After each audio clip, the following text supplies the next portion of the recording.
Radio Punjab 90.0 से मैं हूं आरजे कशिश और मैं स्वागत करती हूं आपका याद दादा क्लासरूम में, जहां बात होती है एलुमनाइज के साथ। और आज हमारे साथ जुड़े हैं आयुष राज जो डिप्टी मैनेजर हैं स्टार यूनियन डीआईजी में। ये 2023 पास आउट हैं from university school of business BBA से। सो हाय आयुष, कैसा लग रहा है आपको आज यहाँ आकर? Okay, hello Kashish, thank you. अच्छा ही लग रहा है, even I am sitting in front of RJ, I guess सही है, इट्स फाइन। तो आज दोस्तों हम लोग आयुष राज से कुछ ऐसी राज की बातें निकालने वाले हैं जो आई गेस हम लोगों को सीयू के कैंपस के बारे में और अच्छे से बताएंगे। तो चलिए अब बात करते हैं आपकी स्टूडेंट लाइफ के बारे में। तो कैसा रहा आपका as a student experience? Okay, so मेरे student experience that was not that good because हम लोग we were into Covid batch. So हमारा रहता था कि ओके ये कोविड बैच वाले बच्चे हैं, अभी इनका आगे future we don't know what is happening, but still 2 semesters I was into Chandigarh university and it was very amazing. जो वाइब्रेंट है यहाँ पे, जो एक्सप्लोरेशन रहता है, जो डाइवर्सिटी है, it was very fine. So studies में आप सीरियस वाले बच्चे थे या फिर मौज मस्ती वाले? वो तो प्रोफेसर ही डिसाइड करते थे। तो प्रोफेसर की बात निकली है तो सब स्टूडेंट्स की लाइफ में एक ऐसा टीचर ज़रूर होता है, यू नो, जो हमारा फेवरेट होता है या फिर जिसने हमारी बहुत इम्पैक्ट डाला होता है हमारी लाइफ पे। तो कौन थे वो टीचर आपके लिए? सो राइट नाउ अभी तो एक है teacher was, the name of the teacher was Shikha Chaturvedi. She used to taught me service marketing and she was a great teacher and she was inspiration for me. So BBA choose करने का आपका ऐसा क्या reason था कि आपने choose किया कि हाँ अब मैं बिजनेस में जाऊंगा या ये मेरी स्टडी का पार्ट बनेगा? आई थॉट क्योंकि during that time most of the people we are going through one way, BTech करना है, एमबीबीएस करना है। आई थॉट थोड़ा इजी टास्क लेते हैं, लगता था इजी था but that was not easy. People used to say that BBA is easy, so I shifted to BBA.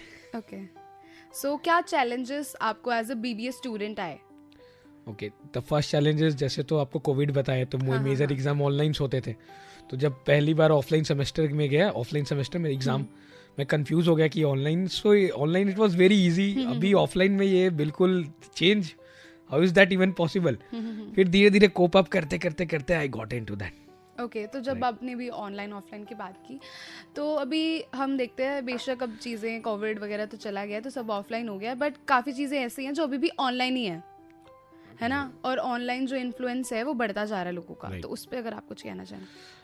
It's fine, अच्छा है online. Actually the best part is that information जो है कहीं से भी सोर्स हो रहा है, it is very easy to transmit. Earlier हमारे समय था कि एलन में या अलग अलग जगह कोचिंग चले जाओ, यहाँ कोचिंग कर लो फिजिक्स वाला में। अब क्या है कि बिकॉज सबका online available, if you want to prepare for JEE, NEETs, Mains, UPSC, you can do the same thing. वही जो सेम द्रोणाचार्य जो दिल्ली में बैठ के पढ़ा रहे हैं यूपीएससी, दृष्टि आईएएस में या कहीं और, वो ही is giving you the same vision आपके घर में बैठ के। What do you think? So मतलब ये एक एडवांटेज भी रही है, राइट? यस। तो आपका एक्सपीरियंस ओवरऑल कैसा रहा, प्लस आपका कोई यादगार मोमेंट जो आप शेयर करना चाहते हो उन 2 सेमेस्टर्स में से जो आपने ऑफलाइन लगाए? Okay, so experience it was नया था because I just move from my city, tier 3 city was. उसके बाद एक तो अच्छा था कि I used to do trips here. Chandigarh में क्या होता है, ट्रिप बहुत करते हैं और नाइट कल्चर इज वेरी, मुझे लगता है मैं ऑल इंडिया भी जितना ट्रैवल करता हूँ majorly, Chandigarh is that part. तो ट्रैवलिंग से मैंने देखा है कि एक चंडीगढ़ का जो कल्चर है that is more much diverse and अच्छा है, थोड़ा इट्स प्लीजिंग। ओके, तो कॉलेज में कोई उन 2 सेमेस्टर्स में आपने कोई अपना फेवरेट पॉइंट बनाया या फिर ये था कि क्लास बंक कर ली तो यहाँ जाके बैठ जाते हैं, या कुछ खाना है तो इस पॉइंट पे जाके खा लेते हैं, तो वो कोई पॉइंट्स? हमारा तो ब्लॉक ऑलरेडी पीछे था आदेश, तो even for parking also we have to think कि अभी गाड़ी कहाँ लगाना, बट ठीक है, इट वॉज फाइन। पीछे मैगी पॉइंट था एक हमारे उधर आदेश के पीछे, I used to go there, set और दोस्तों के साथ गप्पे, basic thing. It's was fine. So college के टाइम में क्या आपने ऐसे प्रोजेक्ट्स किए या कैसी प्रोडक्शन थी जो आपने की जिसने आपको प्रिपेयर किया आपके कॉर्पोरेट वर्ल्ड में जाने के लिए? Okay, right. सो क्या था कि internships was an important part, जिसमें इंटर्नशिप से अगर मैं पहले बात करूँ तो SIP समर इंटर्नशिप प्रोजेक्ट्स अलग अलग पे जो अभी चल रहे हैं करंट करिकुलम में, AI का प्रोजेक्ट हो गया, किसी भी कंपनी का मार्केटिंग स्ट्रैटेजी उनका कैसा रहता है, हाउ डू दे वर्क, कैसा रहता है ऑपरेशन, तो even case studies, I think case studies is the important because ये प्रैक्टिकल लाइफ में दिखाते थे कि हाँ ये ऐसे बिजनेस कैसे काम कर रहा है, कैसे चल रहा है, what we used to think. तो it was great. This was provided by Chandigarh University to me.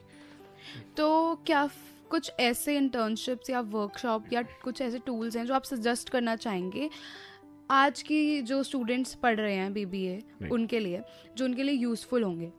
Okay right. For BBA the best part is digital marketing, क्योंकि अब यू आर इनटू बिजनेस. तो अब तो क्या है, पहले ट्रेडिशनल मार्केटिंग जो होता था that is being shifted toward digital way.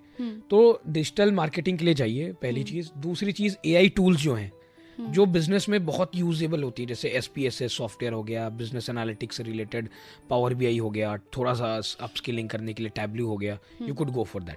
Okay. तो जैसे आपने बताया कि आप कोविड बैच के स्टूडेंट थे, तो अगर अब जैसे आप देख रहे होंगे, आज आप आए थे तो कितने स्टूडेंट्स थे या ऑल दीज थिंग्स जो भी आपने देखी, अगर आपको अब के टाइम पे एक दिन मिलता या एक वीक मिलता कॉलेज में रहने का, तो आप क्या चीज़ करना पसंद करते हैं? ओके सो थोड़ा ट्रिकी क्वेश्चन है बट ठीक है फाइन. अभी तो अगर क्लासेस होती तो एक बार वो चीज़ें देखता हूँ कि वो क्लासेस बंक करने का मज़ा जो everyone talks how it is, क्या होता है, या जो जी. दूसरी चीज़ दोस्तों के साथ अगल बगल, या जैसे कुछ नया, अगर प्रोफेशनल की तरफ जाऊँ तो जैसे जो नया सर्टिफिकेशन होता है या कोई नया कोर्स उन्होंने निकाला है या किसी चीज़ का चल रहा है कि हाँ इसका सेमिनार, इसका वेबिनार है, तो I would attend that with them. Okay. तो ऐसा कोई फनी या अनफॉरगेटेबल मोमेंट आपकी जर्नी में रहा, तो वो मोमेंट हम जानना चाहेंगे. क्योंकि मैंने देख लिया आप बड़ा ऐसे सेफ निकल रहा है, कुछ बता नहीं रहे हैं अपनी बातें. दोस्तों, जो हमारा मोटिव था ना आयुष के राज निकालने का, वो निकल नहीं रहा है राज. तो आयुष जी प्लीज अपने राज खोलिए और कुछ ऐसा फनी सा मोमेंट हमें बताइए. फनी सा मोमेंट, एक बार क्या हुआ कि आई वाज जस्ट एक असाइनमेंट हमें मिला हुआ था और I was part of that assignment. एक ग्रुप असाइनमेंट हुआ करता था, तो मैं हमेशा क्या करता था किसी भी असाइनमेंट में, I used to be very down कि मेरा कंट्रीब्यूशन बस ऐसे जैसे जस्ट मैं अटैच हूँ, that's my contribution for that assignment. तो एक बार ऐसी, तो Medha ma'am was my CC here right now and she was one of the most creative, जैसा पढ़ाती थी, she was very dynamic in nature also that time. तो उन्होंने मुझसे पूछा कि तुम्हारा कंट्रीब्यूशन क्या है, तो मैं सिर्फ प्रोजेक्ट का नाम पढ़ के गया था कि जो दिस इज द प्रोजेक्ट, ये रिटेंशन का प्रोजेक्ट है, उसके अलावा नहीं पता मेरे को. ना मैंने PPT बनाई, ना मैंने असाइनमेंट लिखा, मैं बस क्योंकि बस एक हेल्पिंग हैंड की तरह I was working there. Okay. So that was part कि मुझे लगा कि हाँ नहीं अब थोड़ा फ्रंट फुट पे आके खेलना होगा. That is what. ओके. तो चलो अभी एक सेगमेंट करते हैं हम लोग कि आयुष जी इस सेगमेंट में आप सिर्फ सच कहेंगे और सच के सिवा आप कुछ भी नहीं कहेंगे. ठीक है. तो आपने कभी असाइनमेंट सबमिशन के डर से बंक किया है? सच सिर्फ सच. एक बार किया है पर उसके बाद नहीं किया, बस उसके बाद लगा नहीं अब नहीं करना चाहिए. तो ऐसा क्या असाइनमेंट था जिससे आप डर गए थे? वो थोड़ा it was regarding stats, finance. तो मुझे लगा मैं अगर ये करके जाऊंगा अभी तो प्रोफेसर को लगेगा कि नहीं, ही इज नॉट दैट कि ये सब फाइनेंस में इतना प्रोफिशिएंट है, सो ही वोंट डू दैट. तो कॉलेज में आपका कोई फेवरेट फूड प्लेस रिकमेंडेशन आप अगर कोई देना चाहें? हाँ, आज़ाद में, क्योंकि ब्लॉक पीछे है, आज़ाद ब्लॉक, तो उसके पीछे एक है मैगी पॉइंट ही बोलते थे उसको हम लोग, जस्ट उसके राइट साइड में, वहाँ पे पराठे वगैरह, it was very nice. Okay. So अगर ये कॉलेज लाइफ एक मूवी होती तो आप उसको क्या टाइटल देते? मूवी तो जनरली किसी आप मूवीज की रिकमेंडेशन या उनके टाइटल्स के हिसाब से भी बता सकते हैं. ओके. ये जिंदगी ना मिलेगी दोबारा. Wow, what a title. इसी से पता चलता है कि कॉलेज के जो स्टूडेंट्स हैं वो कितना मिस करते हैं कॉलेज को यहाँ से जाने के बाद. तो वापस टॉपिक पे आते हैं. तो जो फर्स्ट वर्ड आपके मन में आएगा अगर मैं बोलूँगी अटेंडेंस और अटेंडेंस क्राइटेरिया, क्या वर्ड आएगा आपके मन में? बोल ही नहीं सकता. क्या आप अपनी अटेंडेंस अप टू डेट रखते थे? कभी डिटेन हुए अटेंडेंस की वजह से? डिटेन होते बचा हूँ, मेडिकल लगा के बच गया था. तो देखो ये राज आयुष खोल रहे हैं कि उन्होंने भी बहुत फेक मेडिकल लगाए हैं। तो आप अपने कॉलेज के दोस्तों से अभी भी टच में हो? हाँ, अभी भी हूँ।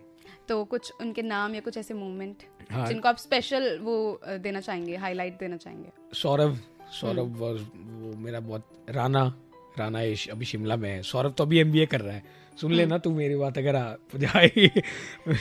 Saurabh, Rana, Harry, Arpit, this one. तो अभी जैसा हमें पता है कि कॉलेज के टाइम में स्टूडेंट्स की जो पर्सनालिटी है वो बहुत डेवलप होती है, राइट। तो ऐसी क्या पर्सनालिटी है जो आपकी डेवलप हुई, प्लस आपको लगता है कि जो आज की स्टूडेंट्स हैं उन्हें अपने में डेवलप करनी चाहिए ताकि उनका जो कॉर्पोरेट वर्ल्ड है वो थोड़ा इजी हो जाए उनके लिए? सो पहली चीज़ तो है कि कम्युनिकेशन स्किल। कॉर्पोरेट में कम्युनिकेशन इज़ वेरी इंपॉर्टेंट। तो आप कॉलेज में तो you're interacting with various people from various background, अलग अलग जगह जहाँ से आ रहे हैं, उनकी डाइवर्सिटी। तो सबको कैसे टैकल करना है। हो सकता है सेम बात जो 6 मैंने इधर लिखी हो आपको 9 दिख रही हो, पर मैं अपने साइड से देखूंगा तो वो 6 में नजर आएगी मेरे को। तो ऐसा है। तो एक तो कम्युनिकेशन स्किल, दूसरी है कि इंट्रापर्सनल स्किल, कैसे आप हैंडल करते हैं सिचुएशन। कॉलेज में अगर कुछ असाइनमेंट है या बाकी सब चीज़ें हैं, क्लास का प्रेशर है, अटेंडेंस है। वैसे तो अब तो कॉर्पोरेट में आने के बाद ये सब लगेगा कि that was much better, that was not even a part of pressure, but this is how we could tackle this up. Also आप एक ट्रांजिशन अगर बताएं कि कॉलेज से कॉर्पोरेट में क्या ट्रांजिशन आती है बीच में एक स्टूडेंट लाइफ में? मेडिकल नहीं लगा सकते कॉर्पोरेट में।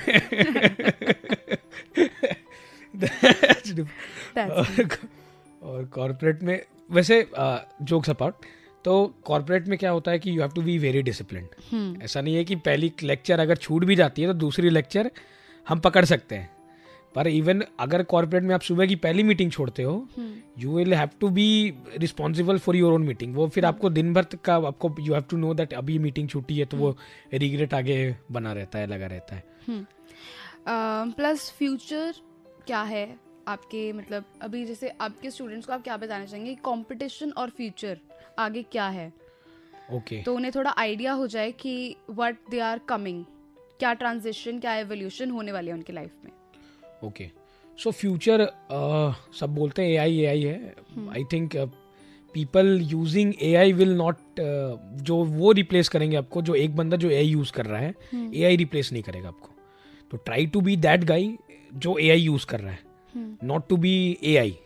ऐसा है। तो आप AI के लिए स्किलिंग करें, मोस्ट प्रोबेबली अपने जाएगा। कहाँ पे कौन कौन से जॉब जा सकते हैं आपके, या फिर अगर आप किसी डोमेन में हो, उस डोमेन का काम इजीली कोई भी अभी चैटबॉट या कोई भी ऐसा सॉफ्टवेयर कर दे रहा है जिसकी ज़रूरत आपको नहीं। Earlier we used to have कि हेलीकॉप्टर से शूटिंग होती थी, now drone has replace that. So it's a very practical real life example. तो AI की अभी आपने बात की, as a media student AI हमारे लिए अब एक चैलेंज बन गया क्योंकि वो काफ़ी चीज़ों में आने लग गया है। काफ़ी राइटिंग्स, काफ़ी अच्छी चीज़ें होती हैं जिन पे कॉपीराइट लग जाता है, या काफ़ी प्लैगरिज्म चीज़ बढ़ती जा रही है। तो AI क्या आपके फील्ड में भी बढ़ रहा है, और अगर बढ़ रहा है तो कैसे बढ़ रहा है? मेरा फील्ड तो जनरली B2B सेल्स है, और सेल्स में तो AI अभी थोड़ा मुश्किल है कुछ साल तक, मुझे लगता है। सेल्स में अभी वो, क्योंकि सेल्स में तो आपको एकदम इंस्टेंट मोमेंट उनका जो रिप्लाई होता है अगला, उसके हिसाब से कैसा टैकल करना है, ऐसा दिखाना रहता है। But I think media might get affected by AI। अभी ऑलरेडी इतने टूल्स आ गए हैं, वॉइस ओवर और कितने सारे AI टूल्स जिसमें चेंज करते हैं। इवन पॉडकास्ट और बीइंग AI से, अब एक AI से दूसरे AI बात कर रहे हैं, और that is being more realistic, लोग उसको ज़्यादा सुन रहे हैं। तो आई गेस दैट फिर वो उसमें क्या है कि आपका अपना क्रिएटिविटी लाना पड़ेगा, what you are into it, जो आपका बेस्ट सेगमेंट है जिसमें आप बेस्ट परफॉर्म कर रहे हैं। अगर आप चाहते हैं कि AI को बीट करे, और अगर आपकी वो स्किल की डिमांड है तो। सो आयुष, एक चीज़ हमें और बता दीजिए जाने से पहले कि आपका जो जॉब प्रोफाइल है वो सेल्स में है, तो ट्रैवलिंग का भी आपको बहुत मौका मिलता होगा। तो कैसा लगता है एक जॉब प्रोफाइल में एक बंधे हुए, यानी कि लिमिटेड रीजन में जब आपको ट्रैवल करना पड़ता है, जब आपको काम के पर्पस में जाना पड़ता है, घूम नहीं पाते। प्लस क्या आप कभी सोचेंगे ट्रैवल व्लॉग बनाने का, कंटेंट क्रिएशन, क्योंकि काफ़ी पीक पे है, तो उसके बारे में ज़रूर बताइए। Okay, sure, very interesting question. तो अभी तो फिलहाल स्टार्टिंग में ऐसा लगता है कि ट्रैवल इज़ एवरीथिंग। जब आप सेल्स में जाते हैं, and if you are into जैसा B2B रहता है सेल्स, या फिर, तो इट्स फील्स वेरी नाइस कि अच्छा है, सही है। पर 2-3 महीने 4 महीने 5 महीने के बाद आपको लगता है कि ये तो बहुत हेक्टिक होता जा रहा है, बिकॉज एवरी डे आप इस सिटी में हो, कल उस सिटी में हो, इस स्टेट में हो, कल उस स्टेट में हो, डील्स के लिए, बाकी के लिए. हाँ, मैंने सोचा है कि I think I should start a travel blog, because अच्छा है, people should also know how to कैसे सेल्स क्लियर कर रहे हैं और कैसे आगे बढ़ रहे हैं उसको लेकर के. तो moving toward the end of the show, मैं एक लास्ट चीज़ आपसे पूछना चाहूँगी. एक ऐसा मैसेज जो आप अभी के स्टूडेंट्स को या कोई ऐसी एडवाइस देना चाहेंगे, वो आप बता दीजिए. Advice in case of what? Studies हो, कॉर्पोरेट वर्ल्ड हो, कॉलेज लाइफ हो, कुछ भी जो आप अपने मन से बताना चाहें, कुछ उन्हें. अच्छा, ओके. कॉलेज लाइफ इंजॉय कर लो, पर डिसिप्लिन मत भूलना, because ultimately if you are coming to college and if you want a placement, you should follow your discipline for higher. अगर आगे देख के भी चल रहे हैं आप डिसिप्लिन के रिगार्डिंग, तो रेगुलर कंसिस्टेंसी और मोटिवेशन के साथ अपना कॉलेज लाइफ कंटिन्यू कर सकते हैं. That could be an important part. Very okay, so thank you so much Ayush, आपको हमारे साथ जुड़ने के लिए, एंड आपके किस्से और आपके राज जान के हमें बहुत अच्छा लगा. तो दोस्तों, ऐसे ही मज़ेदार कहानियाँ और किस्से सुनने के लिए बने रहिए हमारे साथ यादादा क्लासरूम में. रेडियो पंजाब 90.0, टशन पंजाबी, जशन पंजाबी.